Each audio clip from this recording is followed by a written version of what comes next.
Oh, welcome to the show, everyone. Everyone, there's probably all of you and me listening, and that's it. Like, No. talking to ourselves and the big wide universe.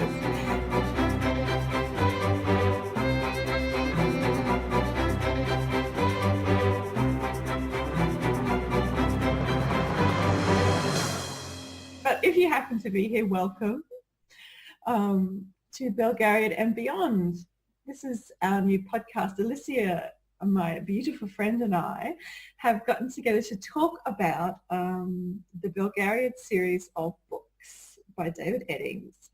And we got excited about it because Alysia has never read them. And I have read them like once, the whole series of 5 books, once every couple of years for like the last, God, I think the first time I read them was when I was 18, and I'm 45 now, so that's a lot of times that I've read these books.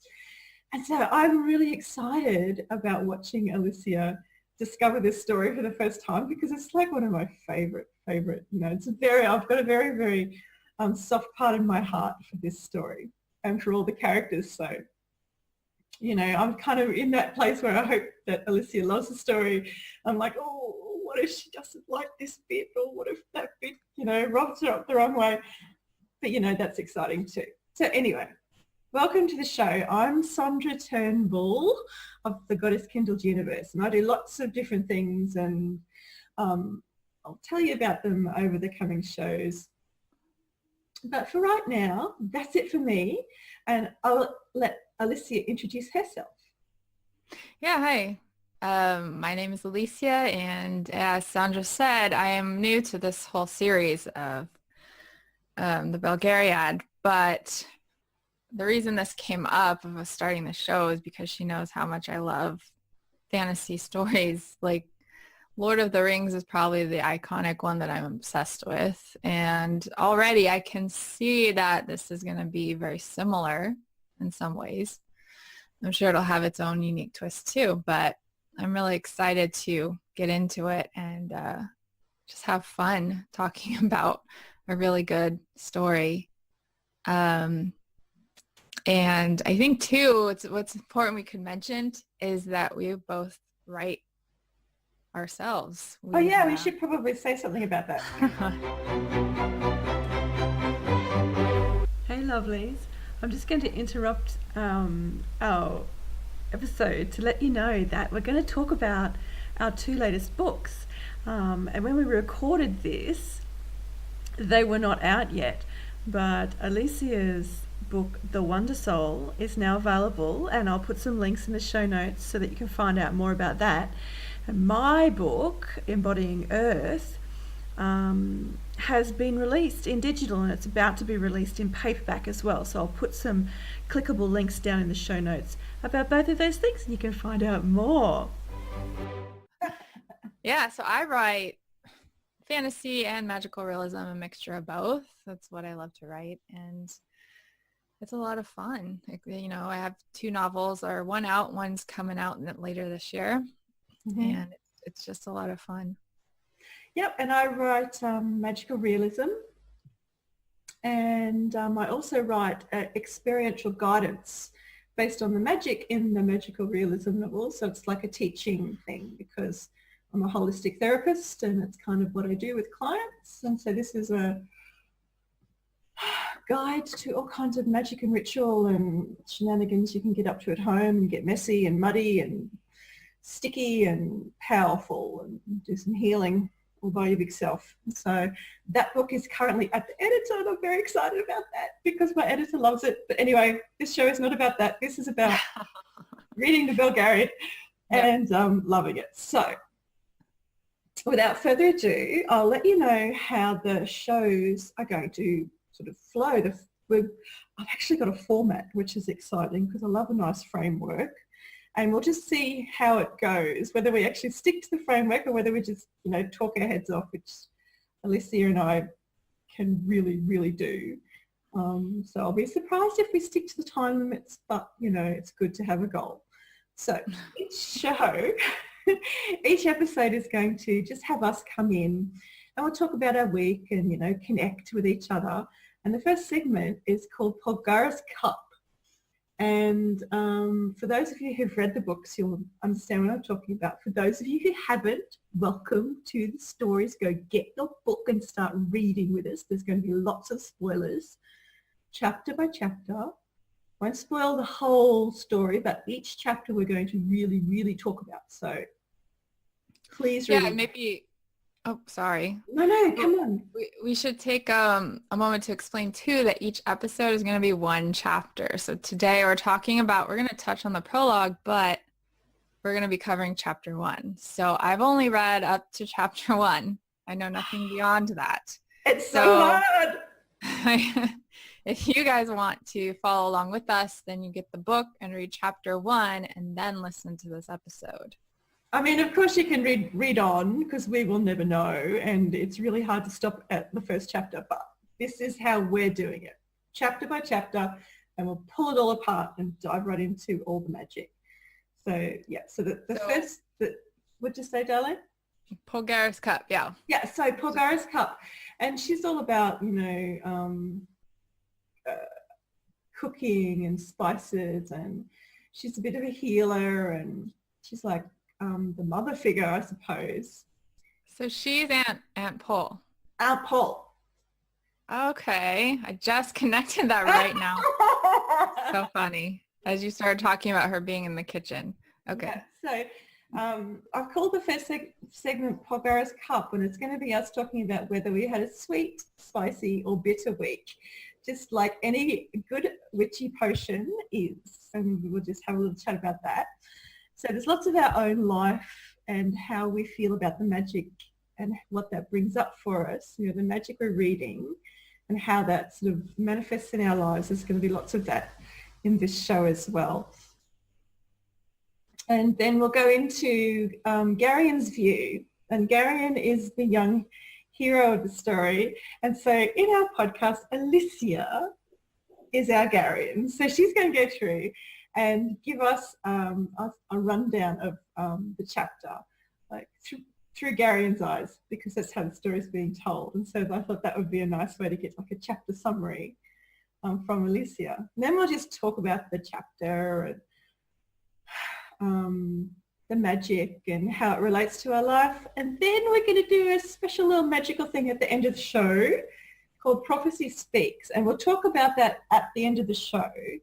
And explain how that works and how you can do that. And, if by any chance there are people listening, maybe you can do it too. And then send us a message or use the show hashtag and hit us up on social media with your little bit of prophecy, because that would be really fun. Have I missed anything, Alysia? Do you want to say anything? I think you covered it all pretty well. I was just noticing here too, we're going to touch on what our favorite character line from the text was. And I was like, oh shoot, that's the thing I forgot. I totally didn't do that. But I'm sure it'll come to us as we go. God, if we have a second to spare. This show's only supposed to go for, how long did we decide? No more than an hour. We want under an hour. Under an hour is our goal. Let's see if we can do it. We can do it. All right, so tell me about your week, my darling. Mix up a cup and tell me what's in it. Yeah, so I would say my cup this past week was a mixture of bitter and sweet. Some type of a cinnamon spice tea maybe. But yeah, the last week I had been struggling with some migraines, put me out for a little bit, and I was trying to figure out what was going on there. So that had me down a bit. And it took a lot of refocusing and just going within, figuring out what am I doing to maybe contribute to this. I'm very intuition based. So when physical things are going on in my body, I truly believe that it's trying to tell me something, like you're doing something wrong. I'm not happy with what you're doing, what you're choosing to eat, or if it's, for me, I think it was being at the computer for too long, working all day, not taking breaks, getting outside. Yeah. I also have 2 little ones. So on top of that, it was just no me time. And I've refocused to make more me time and say the work will get done. So since I've done that, I've seen improvement and I've been feeling really energetic and inspired to make some great things happen. And I think, that's about sums it up for me. Right. So, but the thing is about that, as we talk about what's in our cup, it's going to be the case that sometimes we drink the potion and sometimes we don't, and sometimes we throw it at the person who's in the room with us. So that, that's all very appropriate. And you took your medicine and you listened to the magic of it. I think that's really good. Yep. I had to. Otherwise, I would not be here right now. Yeah. I would still be in bed. This we had to have this episode. We had to do this recording. Yep. I couldn't wait another week. Me neither. No, I was ready. I was ready last week, dang it. Oh, wow. I'm just so excited about this whole thing. Anyway, so. Me too. Okay, so my week, I make some notes because I have to make notes or I forget stuff. But Friday, it was feeling spicy, lots of change going on for me. And it's exciting. So it's like there's this flavor that I don't quite know what it is yet, but it feels like it's something that I want. So it's a nice kind of spicy. And then, but I keep kind of spitting it out. So I'll take a mouthful and taste it and think, oh, this is exciting. Oh, it tastes good. Oh, I think I want it. No. Spit it out. I'm not ready. So it's that kind of like hesitation in some different creative projects. And then, so I was spicy sweet because I went into this sweet, a nice big thick sticky dose of sweet when my editor came back and told me that she loved my book, and so I got very euphoric. So it was a very euphoric potion, and I did quite a lot of skipping around the house this week. So that is always a good sign. Yeah, skipping around the house. Yeah. So that's been my week. Yeah, that sounds like a really magical, progressive, moving forward and just being in the flow with everything. Yeah. Instead of moving against it. Oh God, yes. Okay, so now I guess it's my turn to share Garion's view and summarize this chapter, right? Tell me about the story. Tell me the wonder of the story. Introduce me to everything. Okay. I'm going to do my best here because like you, my memory, I don't clear my throat. My memory is not the strongest. I have everything written down that I feel I needed to remember. While you're talking, I'm just going to find the last page of the chapter so I make sure that I don't talk past that point in the story. Yeah, good point. Yeah, we don't want to do that. Okay, so chapter 1. Well, first, I guess we could talk briefly about the prologue, which, let me tell you, that took me, even though it's only 4 or 5 pages. Yeah, it's dense. It took me probably 30 minutes to read it to make sure I was understanding everything because it's in some old English or something like that. But it basically summarizes the far back history of these beings. I'm not sure, I guess the gods of some sort, and just explaining exactly, I think it's going to connect to where Garion comes from and why he's going to be the focus of this. So we just get some backstory on that history, kind of like the Silmarillion does for Lord of the Rings, except this is a much, much shorter version than an entire book. But then we go into chapter 1, which is really just a really nice introduction. Like I said before, it reminds me so much of the Shire introduction in Lord of the Rings as well, because it's just this feel-good chapter. We get to know Garion. He's, wandering through the kitchens, playing games with Aunt Pole. He's trying to sneak out of the house, and she keeps catching him.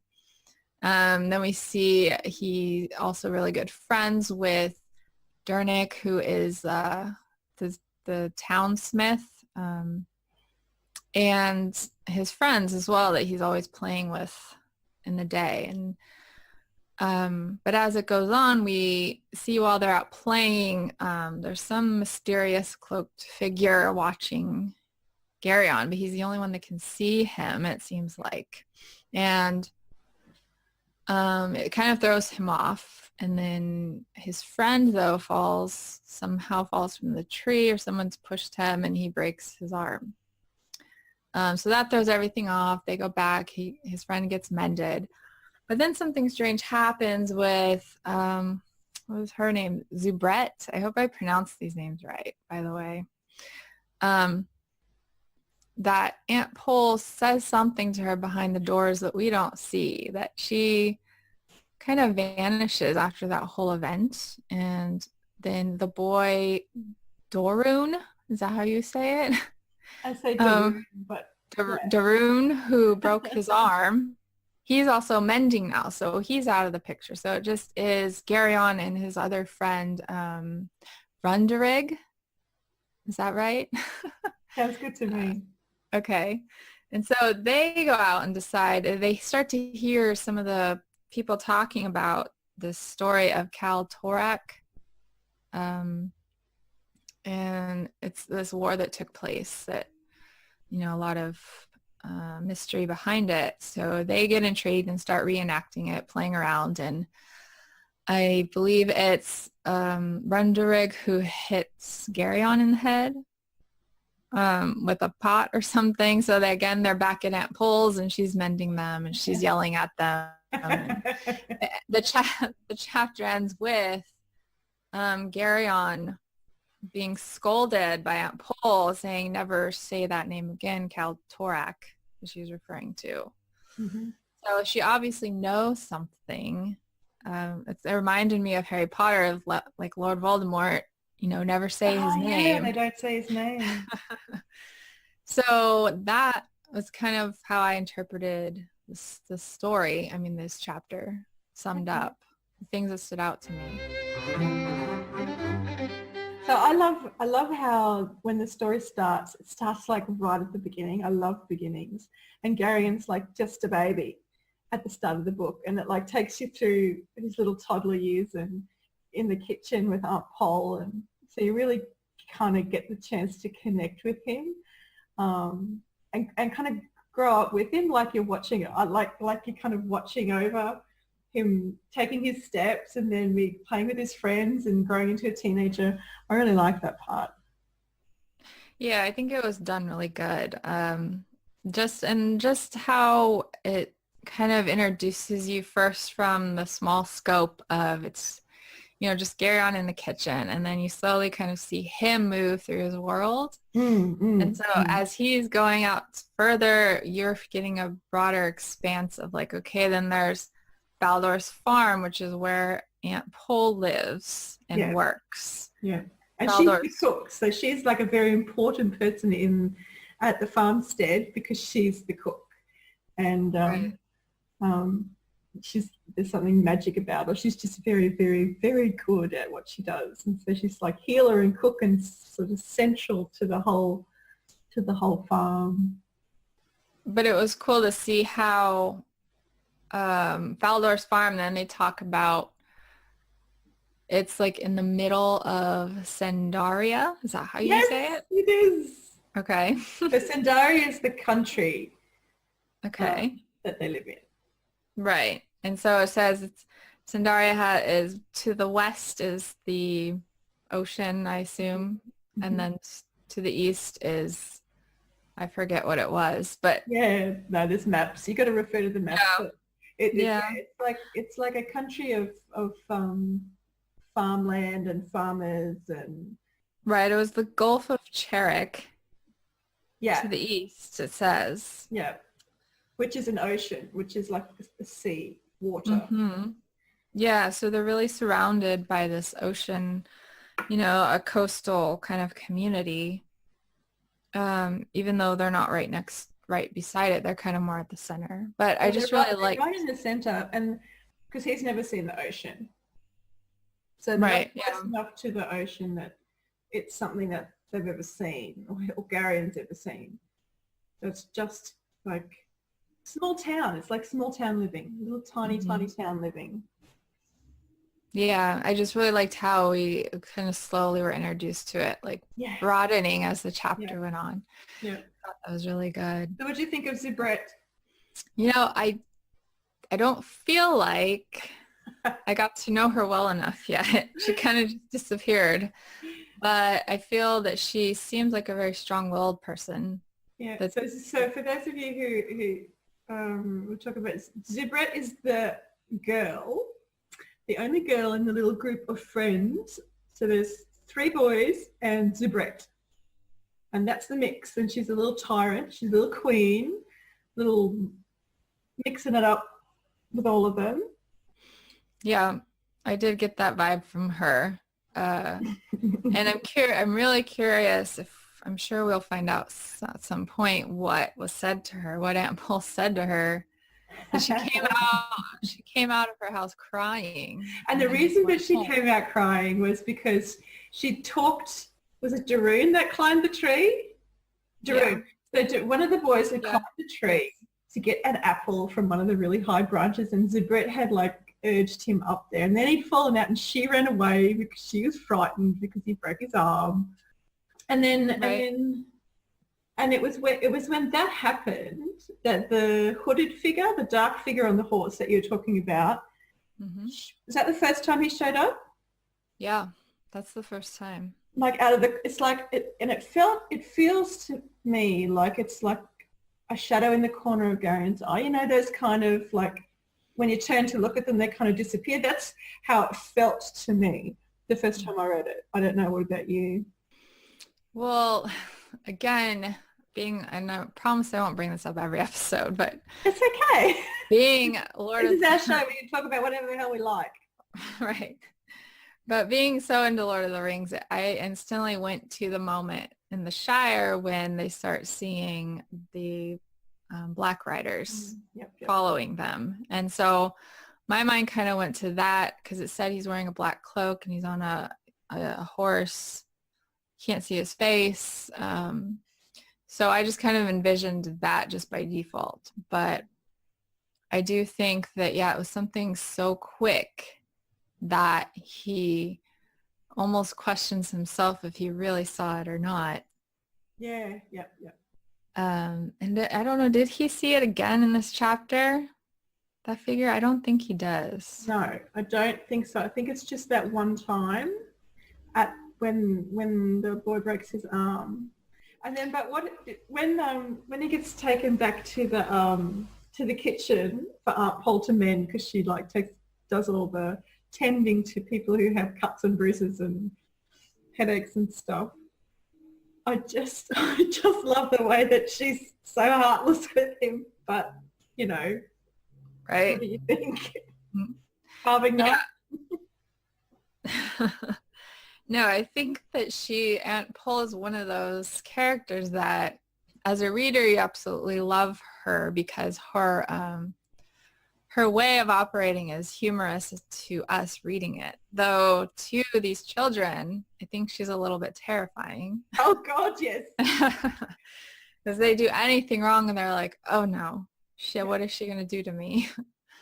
But yeah, I really enjoy her as a reader. I think she's really a good character. Me too. And what about Dernick? So we haven't talked much about Dernick, but so the 2 main adult characters that Garion that we find out about are Aunt Pole and Dernick the Smith.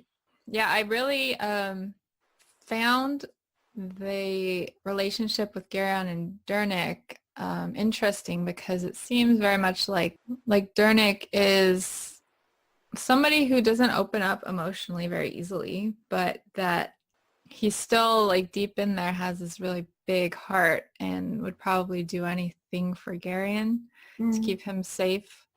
But just their conversations are really, like father to son. Yeah, it does have that kind of feeling, doesn't it?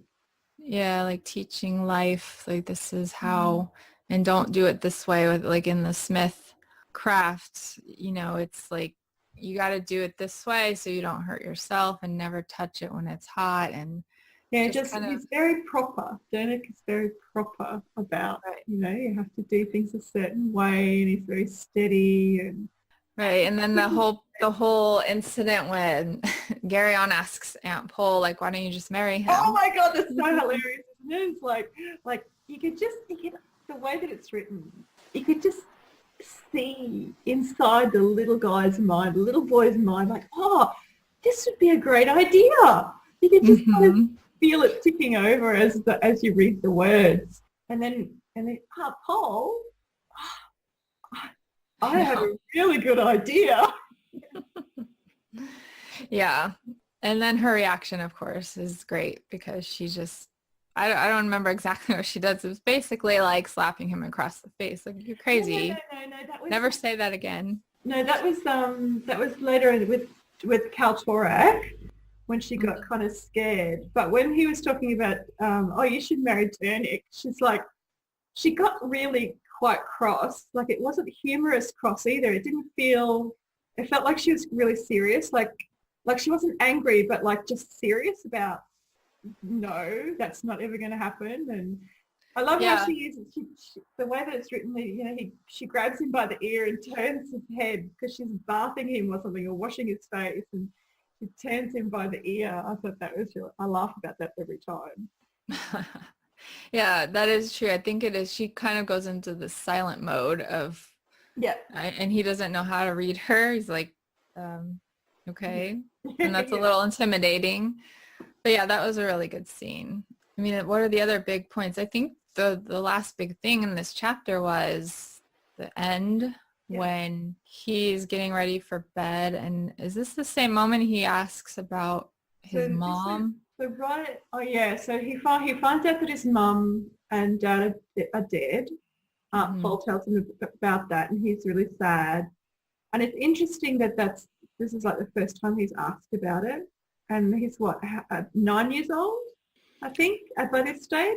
He's about 9.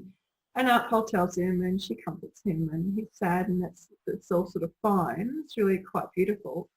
But then the chapter ends after he and Rundrig have had the play fight with they stole pots out of the kitchen, and they were whacking each other with sticks and wearing pot helmets. And during the fight, there's something weird that happens when Garion gets hit on the head, and all of a sudden he's saying these things in a different, like he doesn't even know what he's saying. It's like gets knocked into this other state of awareness. That's right. Yeah, I forgot about that part. Did you want to talk about that? To me, I interpreted that again as this. I think that's why I thought the cloaked figure came up twice in the chapter, because I thought that it was kind of the same thing. So you got the same feeling when this thing happened as you did, like that same kind of. Yeah, I did. I understand what you mean. Yeah. I'm just trying to see if I can find that part right now, but it'll take me a moment. And then it's interesting how Aunt Pole responds to Garion, like he's got a big cut in his head. Yeah. And Aunt Pole's like, he's like, well, you're not worried about me at all. And she's like, well, you were never in any danger. But, and her concern was that he might have killed Rundrig. And so I think that's a really interesting response. And so you've got these little tiny clues of something bigger going on. Yeah, that's true. Because too, then at the end of the chapter, she's very blunt with him about Kaltorak and never speak of him again. Yeah, so reminiscent of like a magic word that you mustn't say for some reason. Yeah, and so I get the vibe here that it's somehow Garion is directly related to Kaltorak in one way or another, and that he is more susceptible if he's to say his name, that something is going to start happening. Yeah. So there's some sort of connection. It feels like there's some sort of connection there. Right.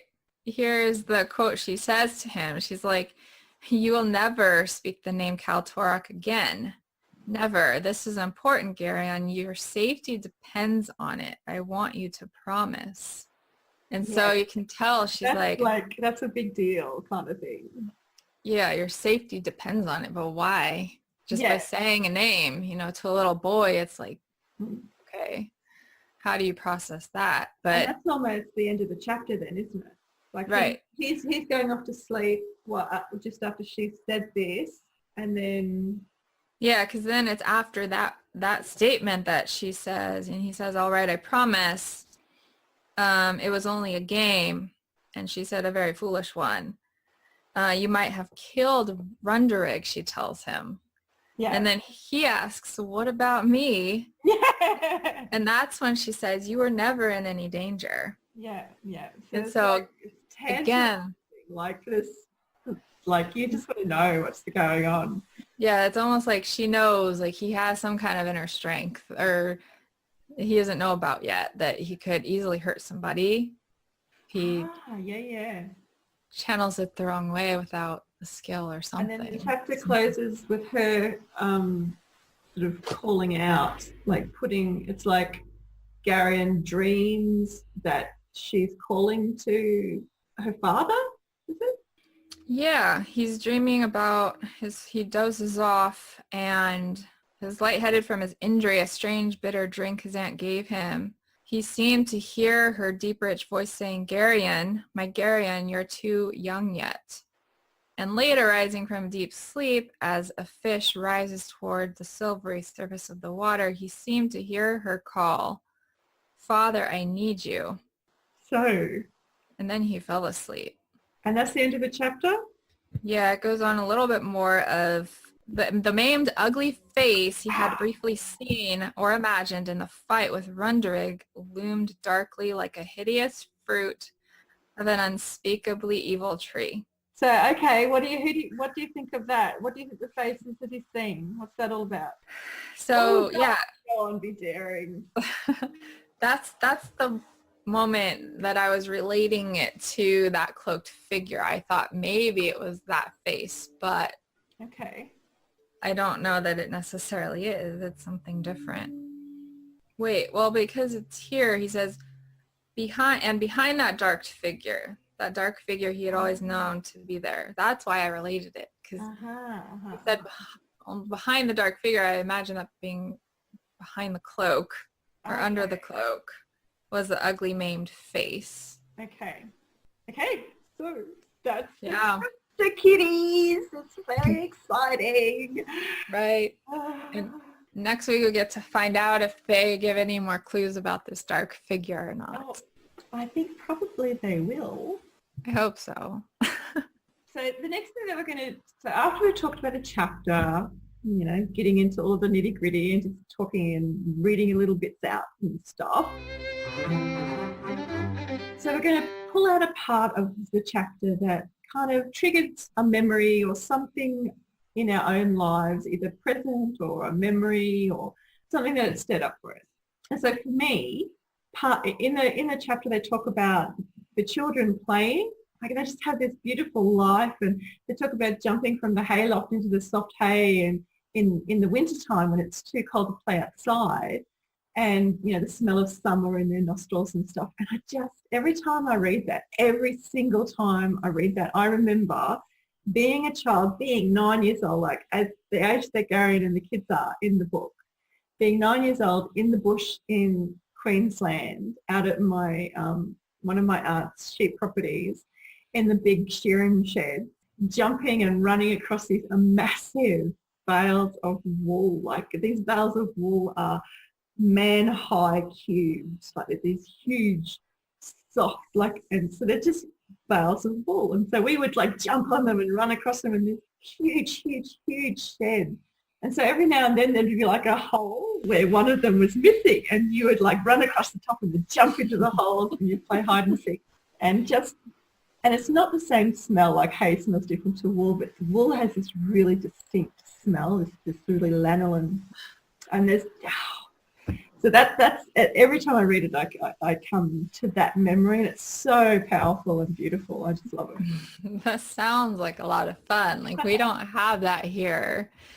San Diego, we don't get to just jump through piles of wool, it's like, it's all just city here. So, I mean, that sounds like exactly why I would want to go visit European country or something on the countryside, because that's what I would imagine. You'd be jumping through piles of wool and just playing outside in the summer. Yeah, Australia. That's amazing. Australia, yeah. What about you? So let's see. The first thing is the dark magic stuff. I'm always like really drawn to it in a weird way because I've experienced some of that in my own life in ways I don't need to get in detail about, but it always intrigues me in some ways because it's really... So you will have lots of chances to tell us about your dark magic. Yeah, that's a story for another time, but it intrigues me to hear other perspectives of, in fantasy and whatever outlets to other people experiencing it, because it can feel scary when you're going through it and you're not even asking for it, but it just kind of comes to you. So having a way to explore it through fantasy for me, has been really, really helpful. Yeah. And two, I related a lot to the kids in this chapter running around outside, because even though I said San Diego, California is just a big city, when I was growing up here, it was a lot different. There was a lot more open space. And our summers were spent just running around wherever we wanted in the small town I'm in within the bigger city. And so it was very much that I went down that lane of like, oh, I can relate to that, because that's what me and my friends did. We'd play baseball on the street. We'd make treasure maps and try to go find the treasure that we'd hidden. Like we didn't know where it was, but we'd create a map and pretend we didn't know. Oh, that's so great. But it does. The first chapter of this book really does take you into all of those beautiful nostalgic places from your childhood. And it's really, I mean, you've got to be a special kind of person not to connect, I think, to the characters because of the way that they've been written like that. Yeah, I agree. It was really, and again, it's just like the Shire to me. That's the exact kind of feeling when I read or watch the Shire scenes. It is. It's just like this really comfortable, warming sensation that I start to feel. And it's like, yeah, that's a good feeling. Cool. Okay, so we're doing pretty well on time. I know. So proud of us. I know. So the next thing we're going to do is, at the start of the show, I told you that I would explain how we were going to do the little magical section called Prophecy Speaks.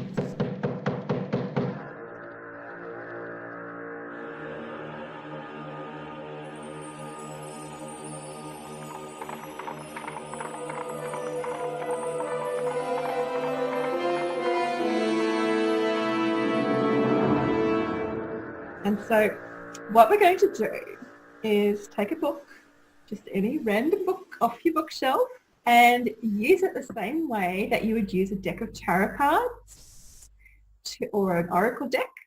And so if you want to do this at home anytime and you have a question or you need a bit of guidance or whatever, so this is going to be like our weekly little bit of guidance for ourselves, what we need for the coming week or what's a good direction for us to go in. Take your book, just hold it in your hands, just get yourself still and have the question in your mind like, okay, I'm just going to ask my question. Is something that's good for me to know going into the next week? And then all you do is open the book and read the first thing that your eyes land on. So I'm doing this live people. So much fun. Do you want to share the book too or no? Oh, okay. So the book that I have in my hot little hands is called Journey to the Dark Goddess. It's Journey to the Dark Goddess, How to Return to Your Soul, and it's written by Jane Meredith, and it's a brilliant, brilliant book if you're into journeying and underworld journeying especially. It's really powerful. So let's see what I'm up to this week. Let's go. I'm ready. Oh, wow. Okay. Dream. I had a dream that I shivered, huddled naked with a dozen other women. We were on one side of a dark volcano of swallowing flame. It was impassable, and yet it was the only way. Wow. Okay. Oh, that's so powerful. Okay. It's really, really deep, yeah. And so then there will always be a way for you to relate what you read to your week. So if you want to do this, I really encourage you to write down just a couple of sentences that your eyes fall on and just keep them on your desk somewhere and look at them every now and then and see how they speak to you and just take a bit of direction and guidance from it. It's a really good way to do things. So that was mine anyway. Oh, okay. Oh, right. Your turn. Okay. Are we going to share any insight on what we interpret, or should we leave that open? I can, well, to me, that sort of speaks to, I am right at the start of the draft of my next novel. And I am being a procrastinating bum, and my cute little ass is finding every way that it can not to be in the chair. It feels impossible. It feels like I'm right at the start of the story. There's too much I need to do. A lot more daydreaming. I have to know before I can write the words, which of course we both know is bullshit. You sit down in the chair and you write the words, and that's how you write the words. And so that's kind of that's what it feels like, this thing that I just have to get past, and I need to sit with my characters. My characters are kind of all chattering in my head. So this group of women that I'm with in the dark is all of these characters in my head, and if I just get still and sit down and start writing, they will talk to me and the voices will become clearer, and maybe I can get past the volcano. Yeah, I think that sounds exactly exactly it. I mean, it's I love this stuff because it's always so right on when you are able to just open up to it. Mm-hmm. Okay, so mine, I have my book here. It is, and of course I stuck with fantasy because that's my thing, but I have The Night Circus, and it's by Erin Morgenstern. And I won't get into all that, but this is a really great book. Okay, so I'm focusing on, I want to set the intention for my focus for this coming week because I have a lot going on and I can easily have the shiny object syndrome, but I want to stay grounded. So that's my intention, is focus and grounding. Okay, here we go. The fortune teller moves a card here and there. She picks up the card with the knight from where it sits and places it on top of the crumbling castle. Mm-hmm. Interesting that I turned to, because there are tarot readers in this book, that I turned to that section, but do you know much about tarot? I don't know. You know a little bit more about it, right? So the knight charges ahead. It's the action. Okay. So she picks up the card with the knight and places it on top of a crumbling castle. So and yeah. And I'll just give you a little tip. You don't have to know anything about tarot. The thing about this is what it says to you. Right. Well, I just wanted to know because it's actually specifically naming the knight from a tarot card set. But yeah, I think that it is very reminiscent of what I've realized in this past week, that I need to move forward from my heart and just shut out all the noise because I think the crumbling castle represents me last week. I was just crumbling. I think you might be right. Yeah. And then the knight is where I'm at now and where I need to stay, is just to move forward and focus on my goals and what feels good within myself. Fantastic. Yep. It's nice to know that the crumbling castle is behind you. Yeah. I'm very glad because that was not very painful. No, it was very painful.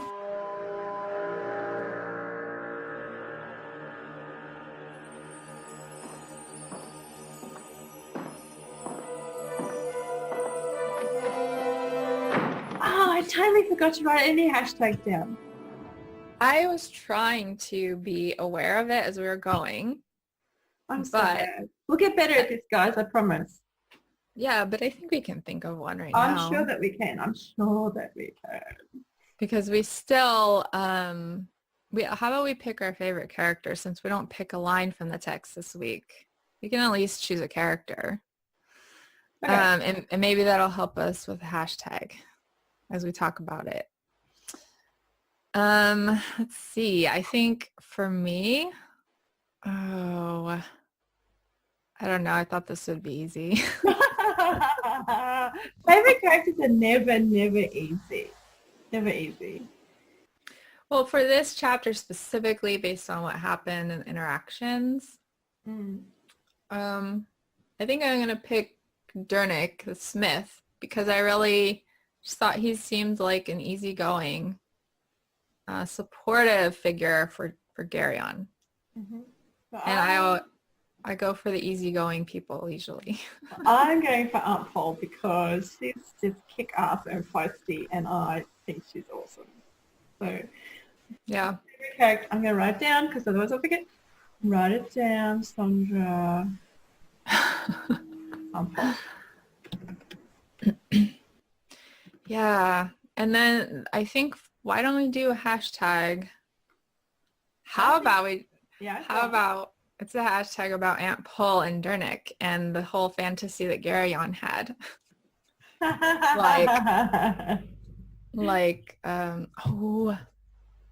Keep talking. I'm going to find that part.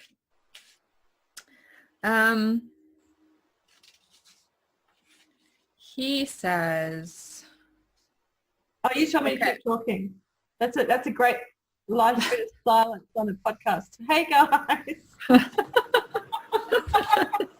But I was just going to look for that part in the book. Because I can usually think of hashtags like a madwoman, but my brain is blank. I'm late. It's like it's getting close to my bedtime. It's after 9 o'clock. No. So I don't know. Maybe I know what my hashtag is. Carving knife. Chop it off with a carving knife. That's a good one. And if you don't know what I'm talking about, go and read the chapter. Chop it off with a carving knife. That's my hashtag. I think mine is just going to be when Garion suggests that he'll marry Aunt Pol instead, and he says, I'll marry you. Okay, I'll marry you, Aunt Pol, or I'll marry you? I'll marry you. Okay, everyone. Yeah, sorry Yeah, for the mishap with these hashtags, but we'll get it down. Oh, it's okay. Yes, exactly right. And we're still in time.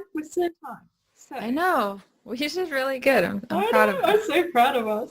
So, darlings, if you've made it to the end of this episode, which I'm sure you have because us, hit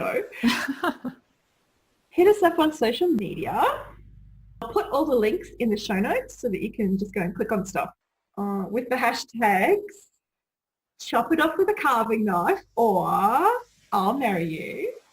And thanks for listening. This has been our first episode and I'm just so excited to read the next chapter. Yeah, it was a lot of fun and I'm looking forward to finding out what happens in chapter 2. Okay. So we'll be back next week, guys. We'll see you then. See you next week, everyone.